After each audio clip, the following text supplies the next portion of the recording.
بسم اللہ الرحمن الرحیم۔ نماز میں خضوع و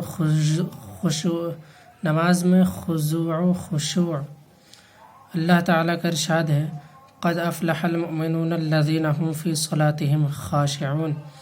وہ مومن نجات پائیں گے جو اپنی نماز خشوع و خضوع کے ساتھ ادا کرتے ہیں۔ علماء نے فرمایا کہ خشوع دو معنوں میں مشتمل ہے۔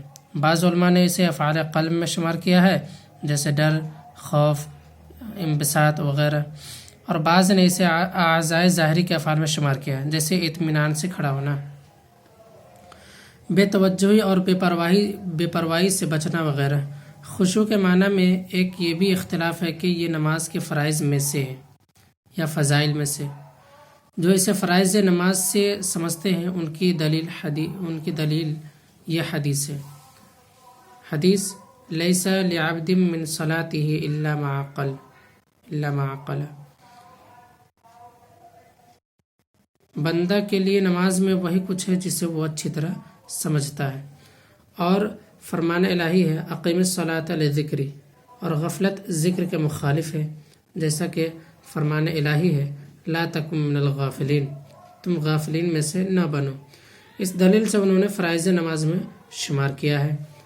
حدیث محمد بن سیرین رحمۃ اللہ علیہ سے روایت ہے کہ حضور صلی اللہ علیہ وسلم جب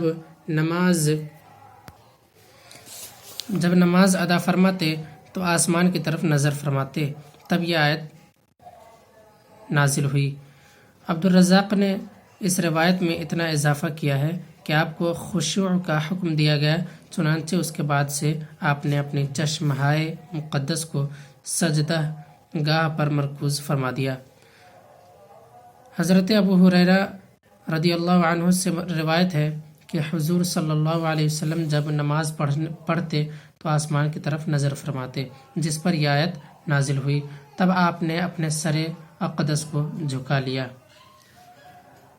حضرت حسن رحمۃ اللہ علیہ کہتے ہیں کہ نبی کریم صلی اللہ علیہ وسلم کا فرمان ہے، 5 نمازوں کی مثال ایسی ہے جیسے تم میں سے کسی کے گھر کے سامنے ایک بڑی نہر بہتی ہو اور وہ اس میں روزانہ 5 مرتبہ غسل کرتا ہو، تو کیا اس کے جسم پر میل رہے گا؟